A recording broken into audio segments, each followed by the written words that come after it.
कुंडली का 8वां भाव कुछ ज़्यादा ही कॉम्प्लिकेटेड होता है।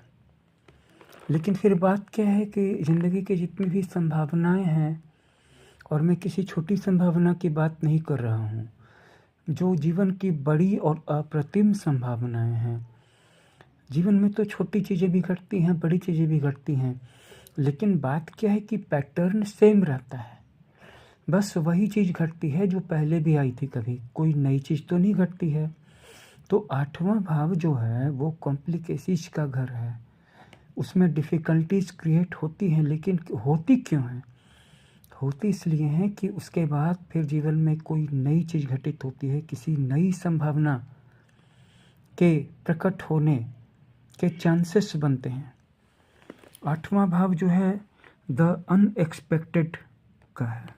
ऐसी कोई चीज़ जो कि अब तक जीवन में एक बार भी कभी नहीं हुई है, और अप्रत्याशित कि किस समय हो जाएगी, कब हो जाएगी, कितनी बड़ी हो जाएगी, उसकी क्वालिटी क्या होगी, उसकी पोटेंसी क्या होगी, उसकी डिग्री क्या होगी, उसकी हाइट क्या होगी, अच्छी होगी, बुरी होगी, कुछ पता नहीं है। लेकिन एक बात तय है कि जब वो घटना घटेगी तो उसके बाद फिर कोई दूसरी बड़ी घटना घटने का रास्ता तैयार होगा।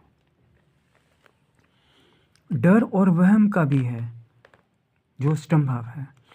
डर और वहम कुछ हद तक छठे भाव से भी आते हैं, लेकिन ये जो होते हैं साइको नहीं होते हैं, फोबिया नहीं होते हैं। लेकिन अष्टम भाव में साइको और फोबिया वाले डर आ जाएंगे। कष्ट छठे भाव से भी आता है, लेकिन अष्टम भाव से मृत्यु तुल्य कष्ट आता है। लेकिन आता ही क्यों है? क्योंकि जब हम एक बार जीवन में मृत्यु से गुजरते हैं या मृत्यु तुल्य कष्ट से गुजरते हैं, तो फिर एक नया ही जीवन शुरू होता है। एक्सीडेंट्स की भी संभावना छठे से बनती है और 8वें से भी बनती है, और दुर्घटना की आशंका भी इन दोनों हाउसेस से दिखी जाती है। लेकिन अगर कोई दिन रात वहम में है कि मेरे साथ कुछ हो जाएगा, मेरे साथ कुछ हो जाएगा, तो फिर वो अष्टम भाव के चंगुल में है कि उसको वहम है कि मुझे कोई बीमारी हो जाएगी, मेरे साथ दुर्घटना हो जाएगी, मेरे अपनों के साथ कुछ बुरा हो जाएगा, मैं ट्रेन पर चढ़ूँगा, मैं हवाई जहाज़ पे जाऊँगा तो एक्सीडेंट हो जाएगा, मैं पानी के जहाज़ पे जाऊँगा तो कुछ बुरा हो जाएगा। तो ये वहम के कारण हो रहा है, अष्टम भाव के कारण हो रहा है। इन लॉज का भी अष्टम भाव से ही विचार किया जाता है। और सस्पेंस, जहाँ पे कि अनिश्चय है, असमंजस है। इसके अलावा कुछ गुप्त मंत्र साधनाएं जैसे कि आप करते हैं, जैसे ज्योतिष को सीखने के लिए या जमीन में गड़े हुए धन को प्राप्त करने, कोई रिद्धि, कोई सिद्धि प्राप्त करने के लिए।